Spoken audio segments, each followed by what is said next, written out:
Hi, welcome to PSR studies. Andhra Pradesh రాష్ట్రంలో ECET entrance exam notification అయితే release చేశారు. పూర్తి వివరాలు తెలుసుకుందాం. వీడియో చూస్తున్న వాళ్ళు తప్పకుండా వీడియో లైక్ చేసి ఛానల్ని సబ్స్క్రైబ్ చేసుకోండి. మనకి ఈరోజు పేపర్ నోటిఫికేషన్ అయితే వచ్చింది. మెయిన్ నోటిఫికేషన్ రేపు వచ్చేస్తుంది. అఫీషియల్ వెబ్సైట్ కూడా రేపే ఓపెన్ అయిపోతుంది. ఏపీ ఈసెట్ 2025 ఎంట్రన్స్ ఎగ్జామ్ వచ్చేసి మే 6th రోజు కండక్ట్ చేస్తారు. మార్నింగ్ అండ్ ఆఫ్టర్నూన్ సెషన్లో. మార్నింగ్ సెషన్ వచ్చేసి 9 to 12, ఆఫ్టర్నూన్ సెషన్ వచ్చేసి 2 to 5. అప్లికేషన్ స్టార్టింగ్ అంటే ఏ రోజు నుంచి అప్లై చేసుకోవచ్చు అంటే 12th March నుంచి అప్లై చేసుకోవచ్చు.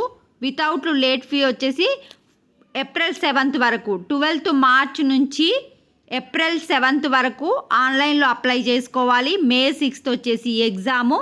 ఫీజు అండ్ పూర్తి వివరాలు అయితే వెబ్సైట్ ఓపెన్ అయినాక రిలీజ్ కావడం జరుగుతుంది. వెబ్సైట్ రేపు ఓపెన్ అవుతుంది. రేపు ఓపెన్ అయినాక మళ్ళీ మీకు చెప్తాను. వీడియోని లైక్ చేయండి. Thanks for watching.